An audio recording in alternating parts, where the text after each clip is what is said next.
بسم اللہ الرحمن الرحیم۔ اس سے پہلے کچھ 5 حصے ہم نے ویڈیو کے بنائے تھے کہ جنت اللہ تبارک و تعالیٰ کی عظیم نعمت ہے، ہم نے سنا تھا۔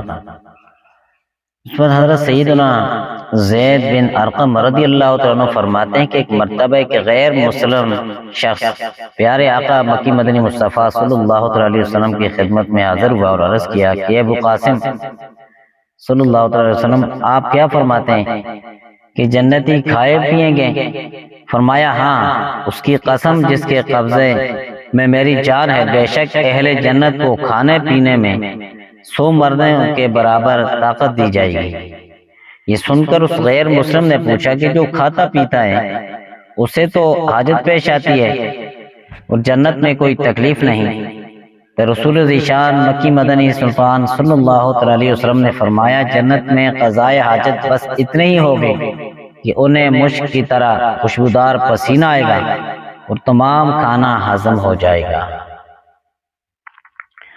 سبحان اللہ، کتنی پیاری فضیلت ہیں کہ 100 مردوں کے برابر یعنی طاقت ملے گی جنتی لوگوں کو، کہ دنیا کے اندر جس طرح 100 لوگ کھاتے ہیں نا، جنتی ایک بندے کو اتنی طاقت ملے گی۔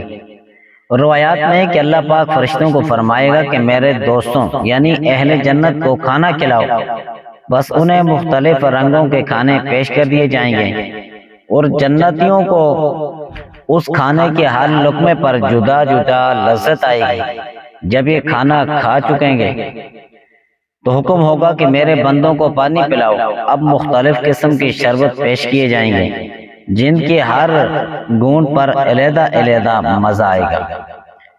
تو کیسی نعمتیں کہ اللہ تبارک و تعالیٰ کی، کہ جو اللہ کے پیارے محبوب علیہ السلام نے فرمایا اس کے لیے کوشش کرو، اللہ کریم سے مانگو، عبادت کرو، ریاضت کرو، مگر آج ہمیں موقع نہیں ملتا، نہ ہی ہم اللہ کریم سے جنت مانگ سکتے ہیں، نہ جہنم سے پناہ مانگتے ہیں، نہ ہمیں موت یاد ہوتی ہے۔ جب کوئی عزیز رشتہ دار مر جاتا ہے تو 2-4 دن ہم بھی نمازیں پڑھتے ہیں، ڈرے ہوتے ہیں، تو اس کے بعد پھر معمول کے مطابق ہماری جو طریقہ کار ہوتا ہے اس پہ چل پڑتے ہیں۔